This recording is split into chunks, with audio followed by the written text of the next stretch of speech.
Hey, I'm Jess Hugo, personal trainer and nutritionist, and I am here to show you that life is messy, but we're doing it anyway. Welcome to Doing It Anyway, the podcast for building the life that you want without burning out.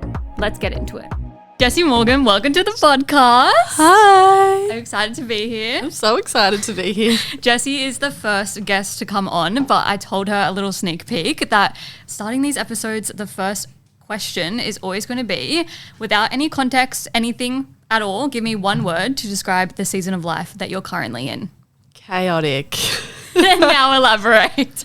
I did not expect you to say chaos. Really? Yeah. As if. Well, what would we know? Go in. We don't want to go into the background. I feel like no one actually cares about the behind the scenes. No. I want you to deep dive. And if people want context, they can figure it out. I feel like there's so many, as in everyone's life, there's so many different areas of everyone's lives. Yeah. But I've got so many different seasons that I'm in each area of my life, right? So business is booming and scaling, but at the same time I'm restructuring everything. So actually I'd say that's pretty solid, but I'm doing heaps of stuff in there. Then my personal life, I'm either really, really social. I've had so many events on. I've kind of just been living 2024 the plot, even though it's 2026. She's been doing it for 2 years. The Europe summer that didn't end. Literally, the girl just goes away and then goes away again. I've been traveling. I have been dating again. Nothing's steady. You know what I mean? Yeah. And without going into the full journey, going from fitness to business is such a cliche in a trend, but you do it different. So go in, talk through everything about where you started with fitness and where you're at with it now, transitioning into business. Okay, so long story short, started on the gym floor. Before that, actually, I was rehab trained. So anyone that doesn't know, I'm not just a Cert 3, Cert 4 coach. I was actually meant to work in NRL. So I did athletic rehab. So when I first started as a PT, it was only rehab people. Then because I had my own weight loss journey, then it kind of transitioned into these girls were coming up to me at the gym and hiring me because I had lost weight. So then that transitioned. I was a binge eater. That transitioned, obviously. So then we went into online from that. I think it was 6 years on the gym floor before lockdown. It probably would have been a bit longer. At that point in time, was there lots of female workers at the gym, or was it super male dominated and still very gym bro vibes? I would say both. I would say the girls that were in the gym at the same time did not have the personality for face-to-face PT. Yeah. Which, it's a thing. It's People such a thing. Don't realise that you're trying to sell to someone that you've just met that's just walked in the door and is not interested in PT probably. You dickheads think selling online is hard. It is not. Yeah. Selling online is not. When you know what too, the people that have had to grind on the gym floor are better. Yeah. That is in their marketing online. My biggest ick, seeing someone go straight out. I've blown up on TikTok, so I'm now going to be an online coach. And I'm Which is what happened to me. Lol. Okay, but you have done the work on the floor. Yes. Other people have not even walked into a gym. They haven't had that trauma that we've had. No, and just walking up to people and having to build connect, lose your entitlement that it's hard online because it's not. Or just spend a couple of years on the gym floor and you'll be fine. Even just the energy of I've been at this gym since 5 a.m. It's now 8 p.m. I'm still trying to solve these bitches walking in the door and having that energy. Whereas everyone's I had the worst sleep. And I'm you're doing it from home. No, lovingly. Lovingly, of course. But so that happens.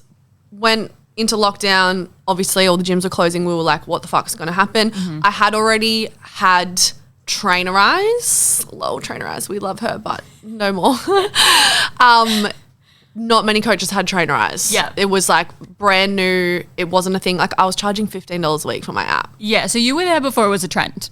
Literally. Was it expensive back then to use Trainer Eyes for that? Were you making $5? It was always expensive. Yeah. It's always been expensive and it does nothing. This is the funniest thing. We're charging $15 a week and we're walking away with $5 because the math doesn't math with everyone's pricing. So that's where it kind of started. So I already had that set up in, was starting to do it and film my own exercises and things like that. So I was in the very first lockdown. So I was able to just have some kind of an income while that was happening. Yep. And then that was then set up for our next big lockdown in Sydney. That was when my TikTok blew up. I signed up 20 clients in a weekend. I was like, well, fuck, I'm not going back to the gym. Mm-hmm. And I was going through lots of really toxic work vibes in that gym. If you know, you know. We know over here. Come on. I've lived that experience. If you know, you know. And yeah, that's obviously a big downfall of face-to-face gyms. Yeah. I feel like a lot of gym owners actually have no idea what it's like on the gym floor. We're so hypocritical because we're like, you need to go into the gym, and then we're like, it actually sucks. But you need to understand. I just mean like the upper management of Yes. gyms suck. Yes. You have to understand it's so male dominated still, and almost everywhere, even just around this area, is owned by a man, run by a man, and backed Who by have never worked on the gym floor. and also aren't on the same cycle as us, which is a whole nother conversation. nother thing. But they don't even understand how to be a female. No. But So continue. that happened. Went back to the gym literally for a couple of months. I just said was getting my face-to-face clients ready essentially. And they had been with me through this whole transition of seeing how fucked that gym environment was. And they were all prepared to leave with me. Like I was going to open my own gym. Oh my gosh. Yeah. What was the reason that you didn't? Well, I'd seen what it could be like online. I was like, why the fuck would I? Because I was like, I'm going to take these cunts for everything. You're like, Sorry, can I members? swear? Yes, you can swear. But I was like, watch all 50 of my clients walk out with me. Yeah. Like, no issue. It'll be fine. And then, it kind of blew up online and I never had to go back. That is so crazy that no one was hesitant, because I feel like even in 2026, people don't know what online People coaching just is. backed me. They were That is- like, I love that. the only one client I didn't bring across, and I still see him every day at the gym, was an autistic boy that I was training, and his grandfather actually lives above me in my apartment. Oh and my he's gosh. like, I've got a really heartbroken boy. And I was like, like he was my favorite client. Yeah. So I trained him like 3 times a week, but that was the literal only one. Mm-hmm. But I got into a point, like he has some of the best form that I've ever seen on the gym floor. Like still to this day I go in and he's like, oh, I tried this. And I'm I like, love that you still show face at where you were like, they still think I work there, dude. because you were like, I'm quitting because it's toxic. And then you're like, but I will fucking. There's new gym owners. Right. I was going to say, you're like, I'm avoiding the didn't people support like them. Right. Yeah. I didn't train there when I left. Okay, No yeah. way. Because that's me. I'm like, I refuse to support. I'm not paying them $1. None of my friends are going there. Yeah, I went and trained at Borkham Hills for months. Yeah. Because I was like, fuck these guys. Yeah. I don't want to give them my money. Yeah. So yeah, that's kind of the evolution of the online side. Yeah. And then that was all fitness, just for context. that was all fitness. But when I was a fitness coach, I mentored a lot of people who were getting signed off with their fitness certs. Like their hours. So I was actually doing business coaching a lot earlier than when I became a business coach. Yeah. And I kind of just fell into it. So then I was mentoring people on the gym floor. Yeah. And then it became a thing online. What I love about you is you're always before the trend. You're like doing it in the background. She's and then that it bitch. becomes a trend like 2 years later. And you're like, well, Yeah. I've already been doing that. And I think I was talking about this on my Instagram the other day, but I think a lot of people just think the automatic progression is to do things. And like, obviously I have gone down the route of becoming a business coach. You have gone down the route of running a podcast.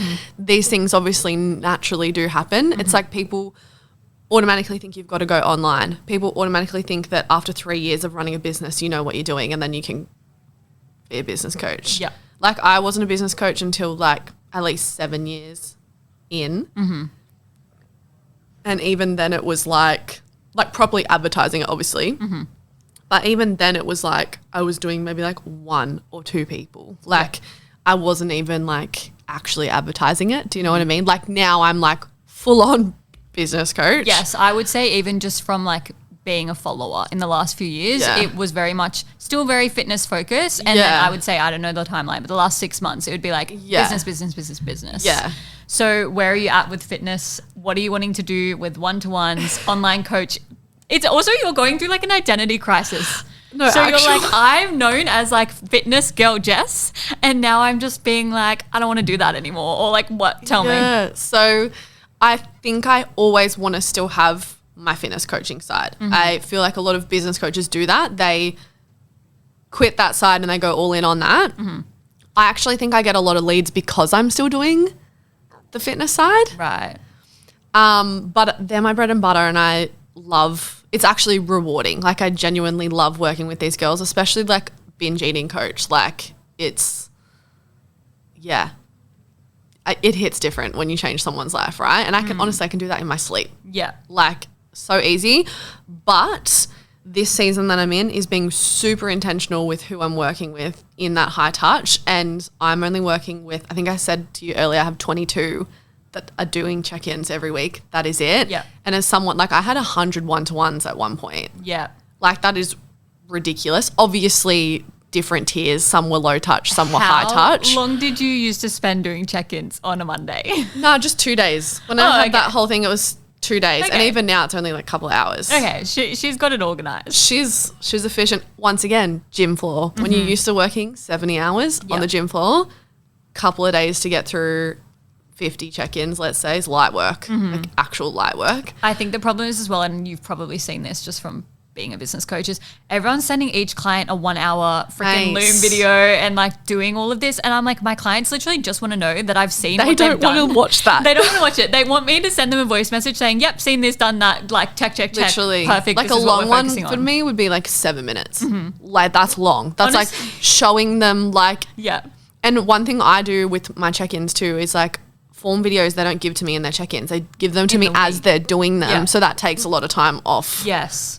that. I'm the same. I'm like, just send them when you take them, girl. I would Don't rather save give them. you feedback now Yeah. until next week. What if I don't get it before you do your Monday workout? Yes, and then you're waiting 3 weeks to implement the feed. Yeah, I'm here with you. Efficiency. But yeah, so very small amount in that. I've now got like a membership for my app, which I've had for a while, built that to about 50, going really steady. And like, to go travel or little things like that just gives me so much more space in my business, but I'm still there if they need me. Yeah. But now that's obviously getting too big. I'm bringing out a no support option. But I think, and I've said this to you before as well, I spoke about it on my story, I feel like a lot of coaches are going to see this and be like, wow, that's how I'm going to scale, when in actual fact, I'm scaling back that side. Yeah, I think we see so often that everyone wants to do the next shiny thing. Yes. And even for me, I'm like, I just offer one-to-one. Like, I'm not offering anything else. Some people don't want to. I'm just like, this is where I'm at. And if you want some low ticket thing, go to something like that and go to someone else. But like, you can't be coming into a space being like, I want weekly check-ins for $20 a week with this and this and this and all the bells and whistles. It's just an unrealistic expectation. And fitness coaches, why is your offer sweet? 15 things long. The thing for me is I like love business in talking about it, but I would never be like a consultant or anything like that. It's hard.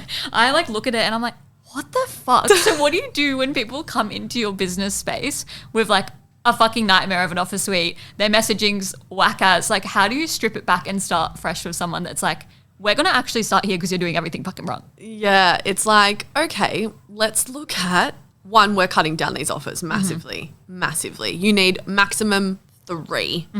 And that's like I technically have 2, but there's 2 tiers of each. So it's like check-ins with training and nutrition, check-ins just nutrition. So that's still the same thing, technically. Then my membership, it's literally just membership with support without. That's it. I have 2 offers and a freebie. Crisp, simple. That is all you fucking need. If you have too many, when someone, if you're too scared to fucking sell, imagine trying to sell 8 different offers.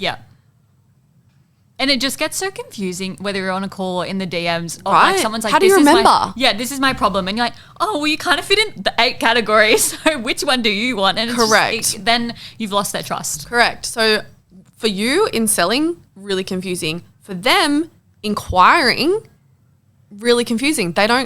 They freeze.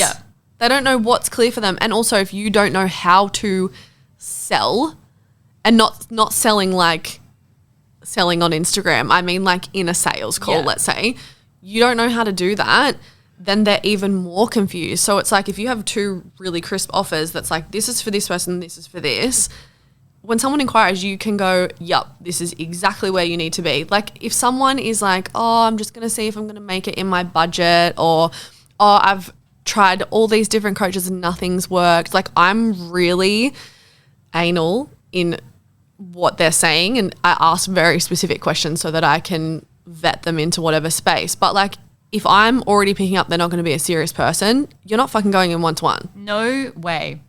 Literally no way. No way. Yeah. If you want to go into here, I quite literally don't care if you're not showing up. Yeah. Like, I want them to show up. Of but course. It's like, to be fair though, with my messaging, majority of them are good. Yeah. Like, you can understand that I'm not here to fuck spiders in no matter what space you go into. But I'm not working with someone in high touch that I have to convince to show up, and my marketing literally says that. Yeah. Of course, some people slip through the cracks, but like on my inquiry form and in my newie, it literally says if you are not getting 8K steps, don't fill this out. Which is so funny to me because I'll have people in my DMs being like, I can't even get 2. And I think about you all the time because you post about this so openly, like, All the time. What the fuck are we doing if we can't even get 2,000 steps? Yep. Like, sorry, we probably have 2,000 steps walking from the car. Like, No, I would have 3,000 now. yeah. How do you not have any steps? It actually baffles me. But in the business sense of things, do you just do fitness coaches or do you do like any? I've got heaps. So I'm actually working with, like, majority of them, of course, are fitness coaches, nutrition coaches. I'm actually working with a lash artist, but she is a business coach. Okay. So she is my first business coach, business mentor, but it's in a completely different space, and it actually breaks up what I'm talking about. Like, I think it's really fun. I've had virtual assistants, I've had social media managers, I've had physios, I've had Pilates instructors. There was another really random one. Anyway, it's all the same, I guess. And now I'm actually starting to open up to working with men coaches, which I'm really excited about. I feel like I talk too much shit about men I know. to say more on that. But I'm really excited because, one, it's going to give me something different, but even in same that I've just been speaking about in like getting your steps and stuff with the fitness clients, in my high touch one-to-one, I'm so fucking strict now on if you are not posting, let's say 5 times a week, or I have to convince you to do the thing, you're not coming in here. Yeah. Men, I'm not confident to post today. Not a thing. Yeah. You know what I mean? Yeah. So it's also, it just breaks up my day, and I'm not ragging on everyone, but it's just like, this is the standard that I need you to be at for one-to-one, and I'm just getting a bit more intentional in where my energy goes, I guess.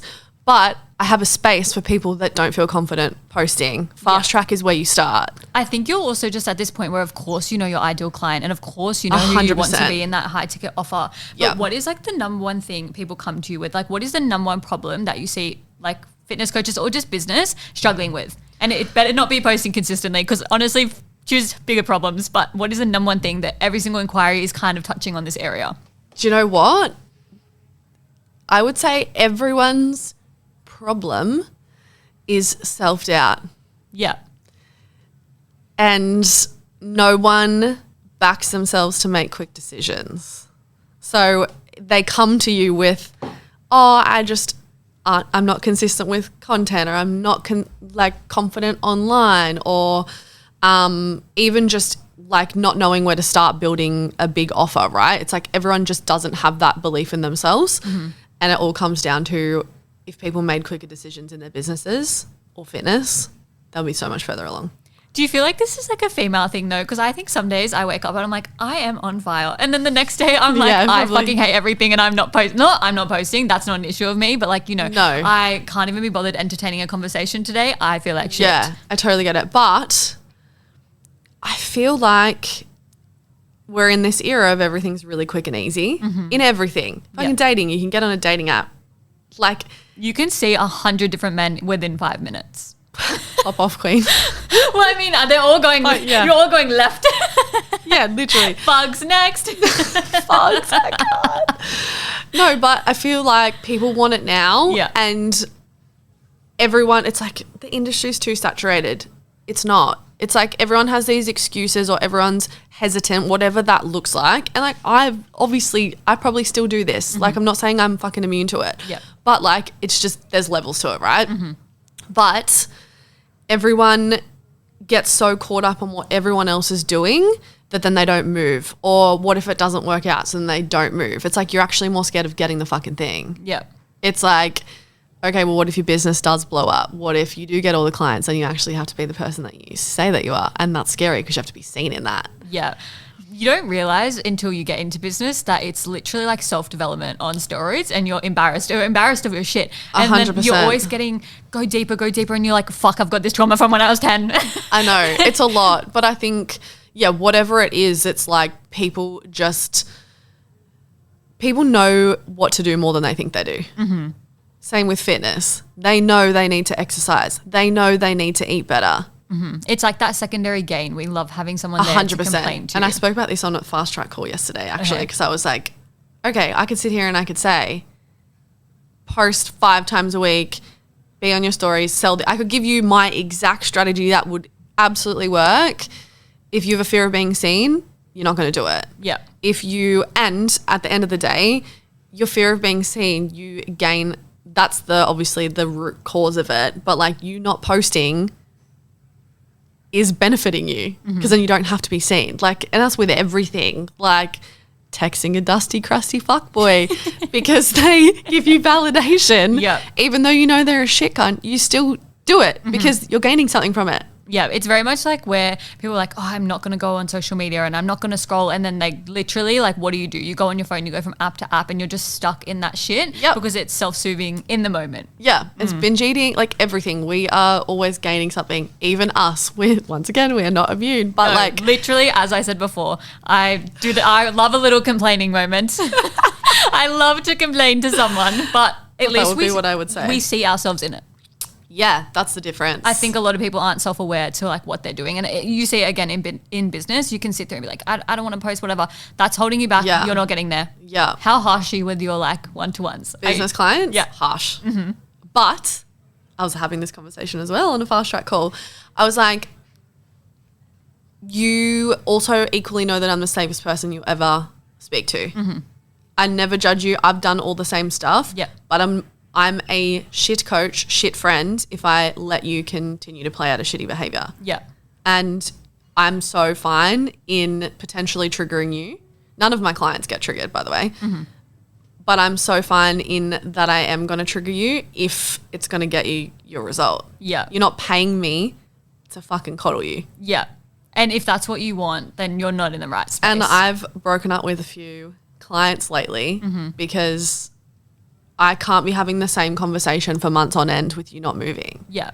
I think this is another thing, fitness or business, no offense to everyone, but people think that someone's going to save them. I am breaking up the episode to talk about how 50% of you are not subscribed to the podcast. If you've been getting any kind of value, tips, tricks, implementing anything, I would love if you could follow along. It really helps me help you bring on bigger guests and just create more content around everything you're needing to build your dream life. So if you haven't already, take a second, follow along on whatever platform you're listening to, and let's get back to the podcast. But people think that someone's going to save them. Yeah.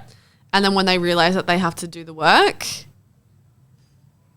they're like, what? We all have this inner brat. We love her, but we all have an inner brat. Yeah, unfortunately, tapping your card for $85 a week is not going to do the work for you. And literally, whether you sign a contract, whether you're in a space of it's just that doesn't do the work. It's actually getting up and doing it.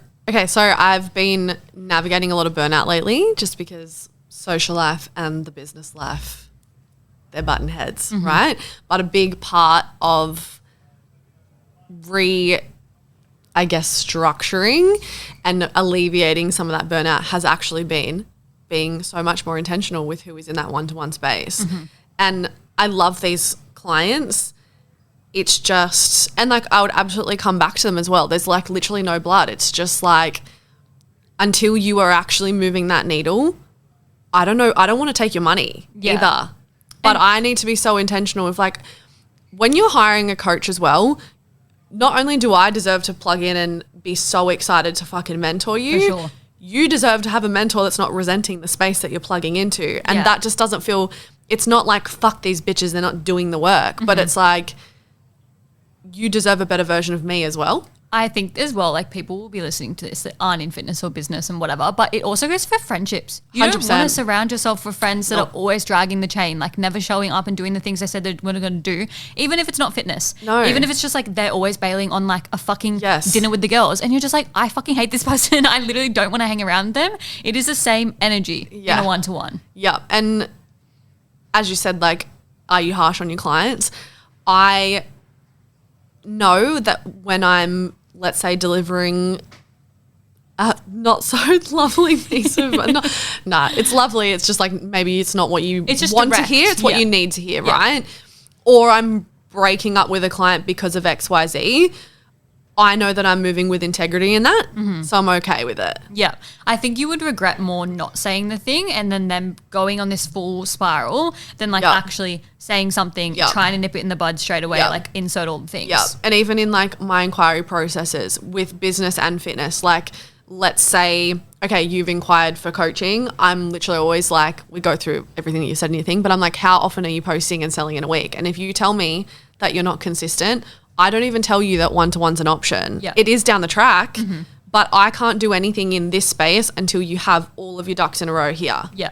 And you're going to get better results in that. Which is something I kind of love about the business space, where you kind of gatekeep your one-to-one a little bit and be like, you have to prove yourself. Yeah. Whereas in fitness, that's not a thing. And sometimes that's how the wrong people can come into your It's a lot harder. Point. Yeah. It's a lot harder. I think too, in business is a bit different because like if your business coach is leading with that energy, you respect them a little bit more. Yeah. It's a lot easier to do that, but I'm still like that in my fitness. Yeah. But at the same time, I have the experience to be able to do that. Yeah. At the start of my business, absolutely fucking not. I was obviously saying yes to nearly every client. But now I'm like, okay, if you're not going to do this here, then this is the space for you. Yeah. How many years in did it take you to feel like I've made it? I feel successful, like whatever, insert that label of like, fuck yeah, I actually feel like I can take a breath now. The first year that I made 6 figures was probably that, but not because of the money that I made, because that was in a lockdown year. Right, yeah. Like, actually, no, I'd made more money before that, to be honest. But I think when I made that in that lockdown year and I was like online, like not even fully online yet, when I'd made that, I remember crying hitting that because I was like, I've fucking done it. Yeah. And like really 6 figures turnover is not actually 6 figures. So it's not that impressive. That's like a 60K profit in a year. Yeah. But I think because I had it, obviously everyone on the gym floor gets it. Like the turmoil that we all had of like, are we ever going to have jobs again? Like whatever. And then to have that, I think I was like, I'm also someone that always backs myself. I'm not someone that, I've just got that dog in me, you know? That is why you just spent so long working solely by yourself. Correct. And now you've brought in I knew a I had VA. my own back. So talk about bringing in someone and being like, I am also that person where I'm like, I can do everything. I do it the right way. Like it's like letting go of the reins and like trying to give someone your baby. It's your baby at the end of the day. It's your baby. You put so much time and effort into this, and I want to obviously go into like how it can be so consuming. Yeah. But talk me through the decision to finally hire someone. We were talking about it for, I want to say 6 to 12 months before you announced. I know. So tell me like the whole kind of thing in the. So for one, it took me ages because I needed someone that I liked, could trust, and it was the same vibe.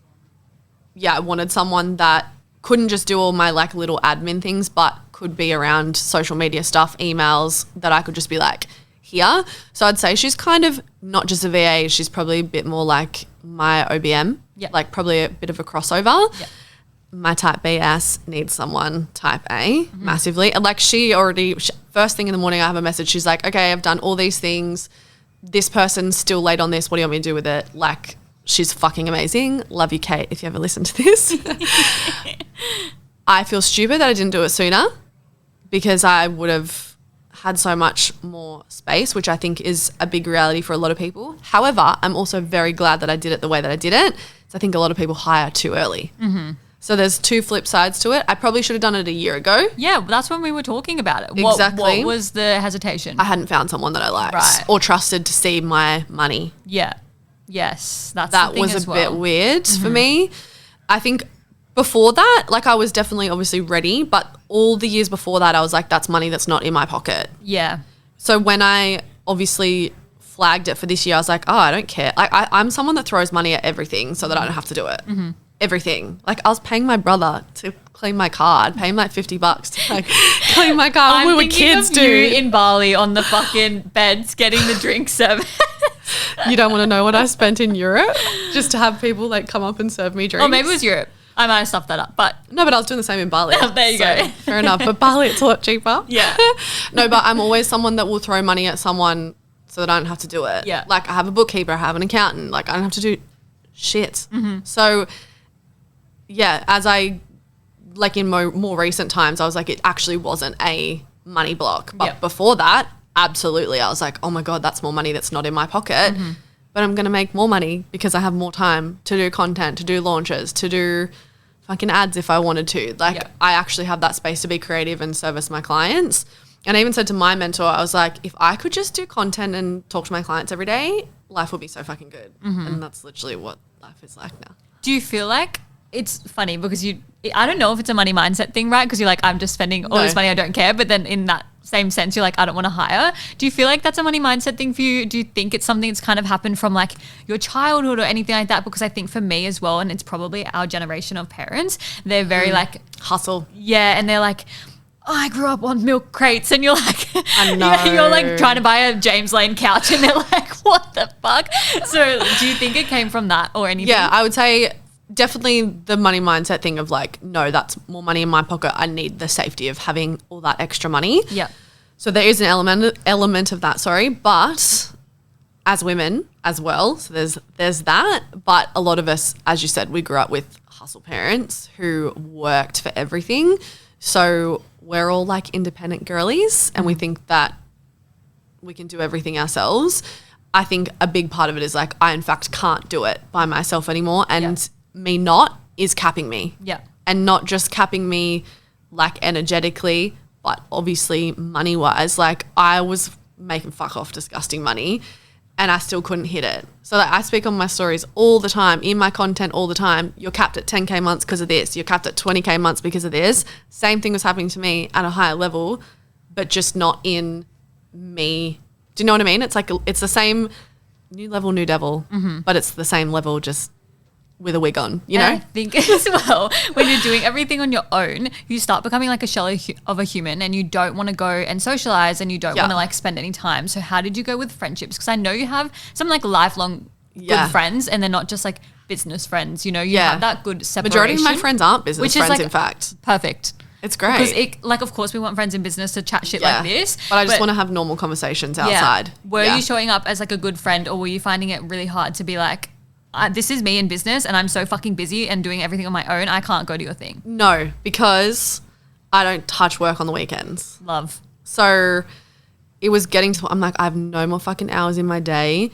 I refuse to do, like some weekends, of course, it's like fun stuff, but never with clients, obviously. But yeah, I don't have any time in those Monday to Friday hours anymore to do fun shit like this. Yeah. So yeah, I would say, but also my social life, like I've been to so many raves lately. Yes. All the fucking European DJs come in our summer. So yeah, I feel like if anything, I was being too social, which was then contributing to the burnout. Really? Yeah, because I'm like 32 this year, dude. My hangovers last 3 days. Like you can't be doing this. Talk to me about being 32 and socializing and being single and dating and all of the things. Where are you at with everything? She says chaos. So start with the chaos. God, I don't even know where to start. So I'm not 32 yet. I will be in November, but this year she's turning 32, which is weird to navigate because everyone's getting married. Yes. Everyone's getting kids, or everyone's getting kids. They're purchasing kids. I know what you're saying. And if that doesn't show you how far removed I am from having kids, then I don't know what will. Or a lot of people are actually breaking up from their long-term partners and they're partying. So I feel like a lot of my friends that I party with too are younger than me. So then once again, you know what it is as well? I had this years ago when I stopped partying, but I really have this like party girl identity. I think I'm gaining from it, right? Yeah. I'm the fun, unhinged, like, let's say you're one of my best friends, I'm always going to have a fucking rogue story. Like, I'm that friend you can't FaceTime in public. Yeah. You never know what I'm going to say. Like, I always have the rogue dating stories, the rogue party stories, and I get off on it because that's how I get connection. Yeah. So it's like, it's really hard to let her go. But I feel like I'm coming out the tail end of it now where I actually don't want to. Yeah. So like God, I've actually got a DJ next weekend. And then 2 weeks after that. But I think I've had like 4 alcoholic drinks since December. Okay, yeah. So, and I don't drink. Like when I drink to get drunk. I don't. You don't like socially drink? Nope. Like I do if I was like, let's say I'm going on a date, I'd have a drink or two. Okay. Or like if I was going out for dinner, maybe I'd have a mug. But like I actually, unless I have an event on or something social, I'm not drinking. Yeah. Like I don't sit at home and drink. Neither. I don't resonate with that. I'm not really into drinking at all though, but a lot of people that are like, I need get me home and get me a wine. I'm like, I don't see you in that. Like, nah. Even like when we went to Ireland, my parents are not alcoholics obviously, but they're drinkers. Yeah, they're Aussies. They're Aussies, right? And we're out at dinner in an Irish pub and they're like, what do you want? I'm like, lemonade. And my mum's like, have a drink with me. And I'm like, no, I don't want to. And Dad's like, we're in Ireland. What are you doing? I was like, we're not going out. There's no point. So, yeah. So I have not partied for a really long time. And I'm like, I got back into that groove again of like, I actually don't need this anymore. Like I always prided myself on like, I come out of retirement every now and then. I dabble. I'm so happy with that. But lately it was like, all my favorite DJs were coming, so I'm going. Right, but do you feel like this is related to like, as you said, everyone else is like doing the thing. Everyone's pregnant, and I feel like it's even my age group. Oh my God. But, like I can't believe I could not envision myself having a kid. But then I think my sister's a few years older, and she's always like, I want a kid now. Like I'm geriatric. I'm like, shut up. No. Do you feel societal pressures? Do you feel like I need to have a plan a certain way, or are you like, no, I'm actually just happy doing what I'm doing? Sometimes yes. Sometimes I'm like the clock's ticking. But on the other hand, I'm like, I would not have been able to do any of the things that I've done in the last couple of years if I had kids and a husband. Yeah. Like, be for real. Like, I have had a really full life and I'm okay with that. And also, even on the topic of kids, like, I want kids, of course. I'm actually like, I don't even know if I want to carry it. Maybe I pay someone to do that. She pays everyone, so it would make sense. Not kidding. Like I'm actually like, I don't think I want to. And that scares me to have a baby. I agree. Terrifying. But I love kids and I want them, of course. But if I, for whatever reason, someone was like doctors tell me I can't have kids, or I fell in love with someone that couldn't have kids and I wasn't willing to compromise on losing out on them, and I was having a full life. If I'm traveling, I'm in Italy, I am not concerned that I'm missing out on kids. I'm not that girl. I don't think I would get to 40 years old and long for a kid if I couldn't have them. Does that make sense? Yes, I think as well people just think that's the next step. There's a couple of people that I know and they've got like the house, the husband. They're like, what's next? And I'm like, I don't own. Yeah, but what's the rush? I honestly don't understand, because now you've ticked all the boxes by like your mid-20s, and what are you going to do now? Yeah. It just like is, I don't know. Yeah, and I just think, like, as I said, sometimes I'm like, clock's ticking, I'm lonely, or I want someone, but at the same time, why does that have to be my journey? Yeah.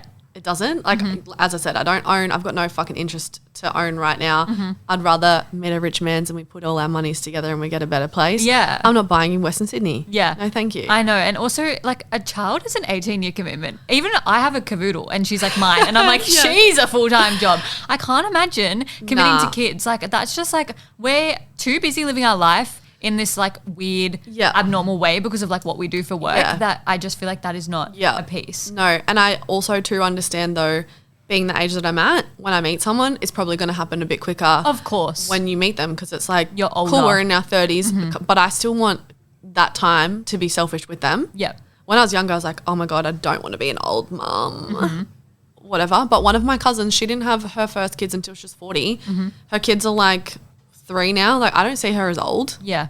I still see her. I think she's 30 and I'm 20. Yeah. To be fair. I think it's as well because like timeline wise, women are actually like in such high careers now, and by the time you finish uni and get to that, you're already in your almost late 20s. So how the hell over are everything. how are you supposed to have a child and progress in your career and everything at once? So I feel like now, you can have it all but not at the same time. Yeah. I think is so true. Yeah. So now everyone is having kids later anyway, or there's that thing of I need to have a kid right now, and then I feel like you're having a kid but at I'm 20. not like I want a partner. And I think too that's me coming out of this like party lifestyle. I really had to pull my head in and be like, right, I'm ready to properly date again now. If someone was partying like how I was, you would not even get fucking looked at. Yeah, I was going to say, it's like when people say, oh, you need to put yourself in the room where you're going to find them, you're not going to find them at the club. I'm not going to find them fucking off my head at a rave. Like, Yeah. not happening. Nor do I want to find them at a rave. Yeah. Like, I don't want my man to be a party man. Like, Yeah. okay, cool, dabble every now and then. We can get drunk together. Sweet. I don't want you to be partying 24/7. Yeah. But at the same time, until one of you dickheads give me a better reason to stay at home, I'm not staying at home. You know? Yeah. Talk me through the Sydney dating scene. You're lucky you're not in it. Is all I'll say. It's horrific, but it's everywhere. Do you think it's an Australian thing then? Yeah, I think it's Aussie men. But I do think women are a big part of this problem as well. No one wants to speak up about their needs being met as well. As women, we just like... Sweep under the rug. Yeah, I think I love this era of like feminine and masculine energies and stuff, and everyone's learning about it, but then women are taking it too far and they think that men have to do everything. They're not understanding of like actually what, like feminine is, of course you sit back and you receive and all the things, but that doesn't mean you are, does that make sense? Do you feel like it's a thing of like, because You bring something else to the table. a lot of Aussie men are like tradies, so they're very like, is it white collar or blue collar? Whatever, you know what the collar. The collar. They're doing that traditional role, so then they see themselves very much like it's giving housewife versus like, Yes, and that's but so that's the women's side, right? We don't know. We've all been hurt. We're all closed off. We expect a lot as well, I think. And this is not every girl. This is not every girl. But men are a big part of the fucking problem, just quietly. But we're in this nonchalant era, and I fucking hate it. Yeah.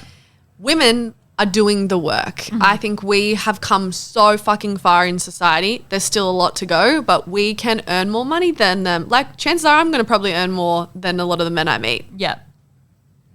And it's like, how are they going to be able to handle that? So there's that. So we are more successful. We are beating them in education. Women are are smarter than men now in, that's a fucking stat as well, in like universities. They can have that they're stronger than us, but They can, we are smarter and than you them. should be. That's genetically, that makes sense. I don't want a man stronger than me. Yeah. I'm very like masculine, feminine energy, 100%. But men have, like when I speak to my guy friends or guys that I'm dating, they're like, there's so many girls that are really like rude and like, oh, you're going to buy me that drink? Ew. Yeah. So they are then not putting in the effort. Because they think it's like expected. Because it's expected. Yeah. And then, does that make sense? Like we all have our own side to every story. But I think in general, men don't know their place with us being quite successful. And a lot of men haven't done the work in therapy, in personal development that we have.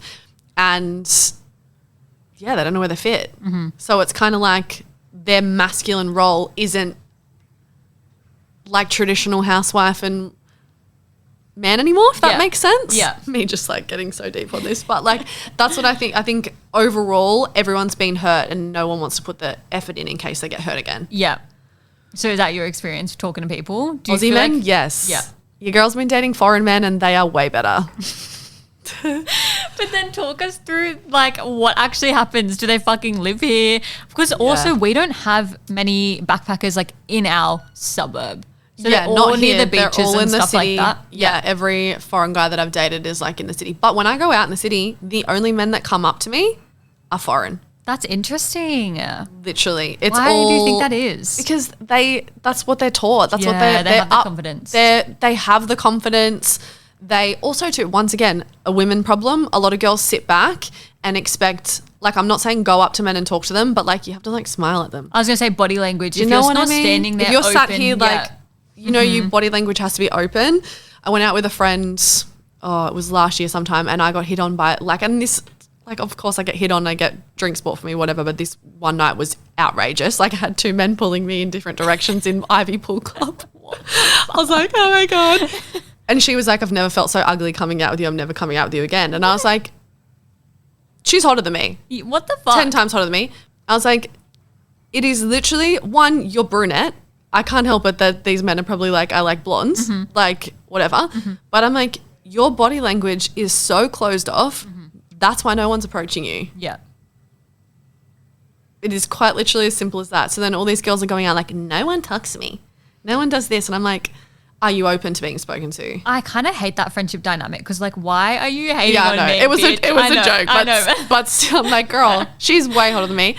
But when I'm out and I do get hit on, they are always European, South American, English, Irish. And where would you move to out of those places? I would move anywhere temporarily. As long as I'm having kids in Australia, I would always want to come back. I'm also very like obsessed with my family. Yes, but your family As you should be. Your family don't live here, so how far is it to your families? 5 hours. Yeah. So like I'm used to not being around my family. So at that, like if I had to temporarily move, I could live in England. I could live in England. I couldn't live in Ireland. That's fucking way too grim there. It's like, but if you lived there, like imagine how much traveling you could do to Europe. Yeah.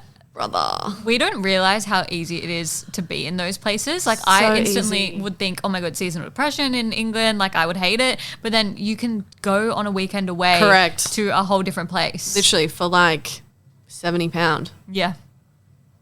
I'm down. So I would be open to, if I had to, like the guy that I was initially dating, the first foreign guy I dated was German. And I said I would go and live in Germany temporarily if I had to, but I wouldn't settle in Germany. I'd always come back to Australia. But England's a little bit different. You can speak English. Yeah. Yeah. Do you know what I mean? Yeah. So different, but they just know how to date. Like I actually, that feminine and masculine energy as well. And like for me, when I was younger, I always thought masculine energy had to be that manly, really big muscles and beard and aggressive. Yeah. So wrong. And I think too, that's what men think that masculine energy is as well. Aussie men at least. My ex years ago was like that. And I was like, oh my God, he's so masculine. Like I love it. I like being taken care of. Yeah. The German guy, still tall, still muscly, but showed me that actually true provider masculine energy is actually a lot softer than what I thought. Like, you know, that acts of service, love language, and like taking complete mental load. And I think for me, looking in a future partner, I am so masculine in my everyday life in both of the businesses that I run. Yeah. He was the first time that I could fully settle into a relationship and be my chaotic self. So I would literally just clock off, and this man, I could melt. I didn't have to use my brain at all. I did not even have to remember to drink water. Like this man took so much mental load off my day. I was like, okay, I get it. Like, and as we know, I'm a chaotic bitch. Let's say we're going through the train. You know how it's like some are green ticks and some are red. I'm like tagging in. I'm like, why the fuck is this not working? He's just like moves me to the line with the green. Like every time I went to his house, he lived in like a 7-story walk up, no lift. Every single time that man came downstairs, got my bags. I'm scared of the dark. If I was parked down the road, he'd walk down and get me, walk up my bags, as I just said. Every single time, my toiletries are put in the bathroom and my phone plugged in. Every time in a 6-month period. And I think as well, so many girls settle for the bare minimum because they don't actually realize what is out there and what potential is out there. And I'm sure you've even been in bare minimum situations before 100%. This. No, but you know what it is? It's like that, what I've just explained of the German, that is bare minimum. Yeah. Everything under that is scraps. So it's like we're not settling for the bare minimum, we're settling for scraps. And that's like why I think too women are struggling is like we don't have those boundaries. We actually don't know what we want. And we've all been with these fucking dickheads that give scraps. Yeah, and I think it's because we're convinced that like being treated good is actually like unrealistic nowadays. Yes. Yep. So yeah, I think it's this we both think it's shit. So it's like what's gonna fucking give? Like genuinely, what's gonna give? I don't know. Where do you see this going? I don't know. I don't know if any female will start kind of saying what they want. Yeah. And I don't really think guys are going to change. And I also think as well, I was thinking before when we were talking about like masculine, feminine, all the things, I think a lot of Aussie guys hide behind being like a tradie and being like unhygienic and like thinking that's a thing. And I'm like, nah. God forbid you actually wash your dirty ass hands. Like no way he's going to plug in your charger when he can't even wash his fucking hands. I think too, you know what? I think there is people out there. I've gotten so much proof lately that there are good guys out there. I think I know that I'm going to meet someone. Some days I'm like, fuck, there's no one out there. Yeah. But I think as I've gotten older, and I've done more and more therapy. I think we all should be in therapy. The more therapy I've done, I've been able to pick up on the red flags a lot quicker. And my like crazy ex, I thought that was like everything. So he like pursued me hard from the start. It was like he was very vulnerable from the start. It obviously was a narcissist, right?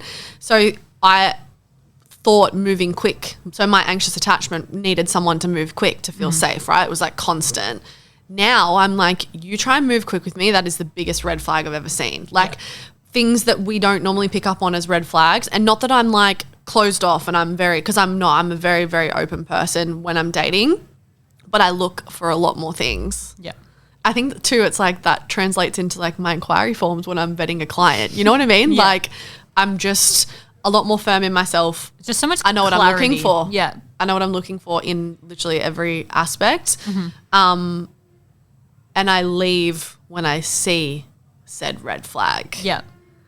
I think there's this quote that I learned when I was with my toxic ex, and it was like, the longer you are on the wrong train, the more expensive it is to get home. Yes, I love that. I see that so often and it's so true. Yeah. So I stayed with him. I was with him for a year. Like I got out a lot quicker, but same deal was domestic violence. There's context to it. I was plotting my out from 3 months in and it took me that long. So I totally get it, but you'll never catch me. That was my first ever relationship as well. But you will never catch. Like I've dated so many men since then that I'm like, the instant I see something, I'm like, nope, done. Yeah. It's obviously so shit to have like gone through that, but then to now be at the point where you can I am. Yeah, you can see the red flags. And sometimes it's like when we reflect on the COVID timelines and stuff like that, right? Yeah. It's like so blurry and we didn't know what happened. I'm sure your reflection on that year is like so. Oh, it feels like a fever dream. Yeah. But then now it's like, okay, cool. I can't remember what the fuck happened to that time, but I have so much clarity in like the next stages and where I'm at currently and all of the things. And I think the German guy, he was purely to heal all of that. So he was the complete opposite of my crazy ex. And my attachment style, if they are secure, I'm secure. I'm not triggered in the slightest. Consistency over everything. When I do get triggered, I'm anxious, avoidant. I was a mix before I did lots of therapy, XYZ, whatever. Yeah. So it actually triggered my avoidant style, having my first secure person, because I was like, what the fuck do you want from me? Yeah. Like, I thought I was over my ex, of course. Like when I broke up with him, I was like, oh my God, I'm fucking free. But all that lingering PTSD, like I got diagnosed with PTSD from a therapist because of my ex. Like it was full on. That's what I mean. Like your mentally and timeline is coercive control can now be charged as domestic violence now. It's actually recognized. So when you don't realize how much the psychological stuff stays with you. But the German healed all of that for me. And now that everyone that I've dated since then or starting to date again, I'm not thinking like that anymore. Yep. Like I fully just settled into that connection and how consistent it was, and that I genuinely deserve to be treated like that. Yeah. Like when he was doing nice things for me, like in my head, and I would never act on it. I would be like, why are you doing that for? What do you want from me? But in my head, I was like in therapy the whole time I was dating the secure person as well. And that obviously helped so much. But I was like, oh, like I actually don't need to beg someone to do something. Like I couldn't trust that someone was genuinely doing stuff for me because they genuinely wanted to. Like my ex would do all this stuff for me, but there was a ulterior motive. Ulterior motive, is that the word? Yeah. It was for his benefit, not for mine. Yeah. And then it'd be pulled away. It was always used against me. Whereas this was just like, oh, I'm just doing it because I like you and Yeah. So he, even though it was fucking devastating, he had to leave, by the way, context girls. But it was harder to get over than the toxic breakup, because it's like when you love someone, but the only reason you're not together is because you're from different countries, but you don't love each other enough to live in each other's country. Yeah. So not Is that he I was in coming love, and I back? wasn't in love with him. Like I can safely say I wasn't in love with him. He's not coming back. No. No plans. No plans. Interesting. No plans. when I was in Bali, I was with him too. So we met back up in Bali. Yeah. How was it after having a little bit of like a break? No, I was like, he's not my person. Yeah, that's where it got you like clarity of not seeing him. Yeah. Like, So when he left, I was fucking distraught. Yeah. And then, when I met him back in Bali, and like that only happened because my friend pulled out of. Yes. Like I wouldn't have gone there. So it kind of like opened everything. I was like, if I don't do this, I'm going to regret it. Yeah. Like And imagine again- being married with kids and you're like, oh, Well, that's what I was gonna say. imagine if I didn't do that.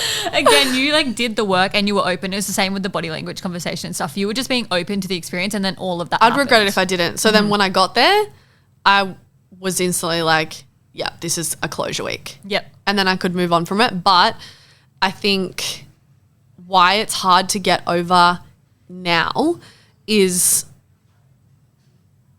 one, it was the first time I've fully settled into a connection, I think. And the consistency, and I didn't have to be independent. I didn't have to look after myself. It's like then you don't have that safety of that relationship anymore. So when you're like lonely, that's fucking dog shit to try and navigate. But it's really hard when you're breaking up with someone because you just genuinely can't be together. Yeah. They haven't fucked up. They haven't cheated. They aren't a narcissist. It was really, really weird. And like he's crying at the airport with me. Like it was shit for both of us. But it was I was almost like, like- I don't hate him. Like I've still Yeah. been occasionally, I'm a big fan of no contact, but like we've still spoken to each other like as a friend. Yeah. Like I don't look back at, like I have not one bad memory with him. I love the no contact piece. Do you just cut everyone off? 100%. Even if you're in good terms? You just can't, Keep reopening the flame. Like let's say he texts me right now and then I'm straight back into Thinking of that. crying, thinking of it. Like I don't need to be, Yeah. you know, like Yeah. once again, it's different with him because there's no bad blood. So we haven't fully cut it, but like we might talk once every 6-8 weeks, Yeah, okay. which is fine. And even then it's gotten less and less from that. Like he asked me to do a video call with him and I was like, no, Me not like, Yeah, no, I not know. rudely, but I was Yeah. like, What's the point? I'm still It's sad just about like- this. Yeah, And I yeah, directly said that too. Like I think too, he was the first person that I spoke my needs a lot more. Yeah. I would normally, this is the avoidant side in me, would normally just not sweep it under the rug, but it would take me a long time to bring something up. Yeah. Whereas I was like, no, I'm still really sad about this sometimes. And I'd be putting myself back. And he hasn't even fucking opened it as 2 weeks ago. Oh, He would have seen it and been like, she's right. closed off now. Yeah. But like, I'm like, well, that proves my point. Yeah. You know? Like, Well, talk me through the next steps, not just in like dating, but like business. Do you have any travel trips coming up? Anything you're looking forward to? I'm not going to travel for a while just because, no, you know what? I'm not going to travel long distance for a while. Yeah. Because I had to travel 48 hours coming back from Ireland to Bali. It was My fucked. God. Yeah. And you got sick in Bali, right? Oh my God. And here I'm like, oh, it's just salmonella. It's just Bali belly. It was salmonella and I was sick for like Oh my 6 weeks God. after. I just don't think I could fuck with Bali. I've never been. I don't. But it have was the one of my desire to favorite go. places. Really? Yeah, loved it. Loved Oh, it. But God. Uluwatu, not Canggu, if anyone's going to Bali. I wasn't in. It's crazy. It's flooding at the moment. Actually. It is. Yeah. But yeah, I think my next, if I travel, will be like to Japan or somewhere where it's like not a crazy long flight. Yeah, and the time difference is very similar. Yeah. So I definitely want to keep traveling. I think for me right now, it's creating more safety around not being in my party girl era. Still getting back into that. Cool. I'm not putting myself on a shelf if I want to party, of course, but getting back into my more wholesome era again. And I think too, it's like just the season that I'm in, I'm glad that I'm being called to that because I'm like, I want to date again. Yep. And I'm ready for, She's open. she's open, she's ready for actual big girl adult things. Yeah. And it happened again before, like each time I've had an ex-partner, same things kind of happen. I've like, okay, cool, I'm ready. So yeah, it's probably just like learning I don't have to party all the time, really, in that area. Business, same thing, just pulling so far back without pulling back. Yeah. Like I'm pulling back the amount of work I'm doing, but I'm still growing. Yeah. It's like I actually had my lowest cash month in 12 months because of my little restructure, but I was like, I have to do this so that I can then It's like elastic band, really. Yeah. Well, how did you even feel in that? Were you just like, I don't care? Nah. Yeah, that's perfect. Like when I'm saying I've hit my lowest cash month, it's still fucking insane money. Yeah. So like, Yeah. not stressful. But even then, even if I was making no money tomorrow, I would be so secure in that decision because I know that I'm going to make more in the future. Yeah, and I think it just proves to the point that sometimes you need to like take a couple steps back do. to take more steps forward. The foundation I can't keep piling onto a rocky foundation Yep. and then expect for it to be stable. Yeah. So yeah, it's really just learning how to protect my energy a lot more, I would say. But still, the things that I'm putting in place now will help me to continue to grow. Yeah. And I think with my biggest thing actually in business is fast track. So I actually I was doing like a mastermind kind of style one, Accelerate. Yeah. So I was going to have, and that in my head then was like, I can mentor more people in that space and then have less one-to-one. Yeah. Now I'm actually like, no, that actually did not work. I will have more one-to-one, but some of them are going to be monthly and I can do the exact same amount of calls. Yeah. So I can do that. So, but what I'm doing is, and I still only work with like 8 people in one-to-one, but I usually would run, say, a group program pretty much constantly. Yeah. I've canned Accelerate altogether. Like Fast Track's done. Each time I run it, if there's more things I want to add to it or change, like I don't have to do the slides or I don't have to do, it's so easy. It's my bread and butter. I can get on and talk out my ass. Love it. Yeah. Right? But I'm actually running that less times in a year now. So it's going to be like 3 times only, but shitload more coaches in it. Yeah. I'm putting a lot more energy into like meta ads and things like that as well because I've actually got like little products and stuff. Yeah. So I feel like my brand ecosystem has even less again. And it didn't have a lot to begin with, as we were speaking about before, those signature offers. But I'm putting more effort into my funnels so that those 3 can be bigger. And then I'm going to have fucking 12 weeks at a time either side of that where I'm not running a group program. Yeah. And is there anywhere that you're like, I want to hire someone, I want to have anyone else in, or you're like, I very much just want to keep it like, of course, my admin girl and me? I think if I hired again, it would be like same again, like VA admin role. Yeah. Or it would be like giving her way more responsibility. But like I would say like a online business manager. Yeah. If anything, I would never hire a co-coach. Oh, no. Never. So yeah, I feel like it could look like that. If anything, it'd be like more admin-y, back-end business style things. But I feel like a OBM would be good because it's like they're kind of fully running my business. Yeah. And like everything in your launches, they can see gaps in your money. They can see gaps in this. They're planning your business. You're just like they run your business. You're just the side hoe. Like, which is like honestly the ultimate goal because when you're trying to wear 101 hats, you can't even show up in. I find I can't get into my like creative version of me when I'm like doing 101 other things. And I was like, I just want someone to like bounce off. I don't need the ideas. I just want to talk to you so that I can like put them into action. Literally, even having Kate like. I voice noted, I'm like, okay, this just happened today. And I'm like, I've got someone to talk to that's not a client. It's so fun. Like, I feel like that's just given me, and she's in New Zealand, but like, I'm not as lonely in business having her either. Yeah. So that's been nice. I'm sliding away. So that's been really nice. But yeah, I feel like if I did, it'd be like VA, OBM vibes. Yeah. Slay. That's all the next steps. That's everything. That's pretty much everything. Okay, well, tell everyone where to find you. Oh, Train with Jess for my fitness No, coaching you're not page. plugging the fitness page. Oh. Because you're stepping back from it. You can still come on that side. You can still follow me. Okay. You're just not in high touch.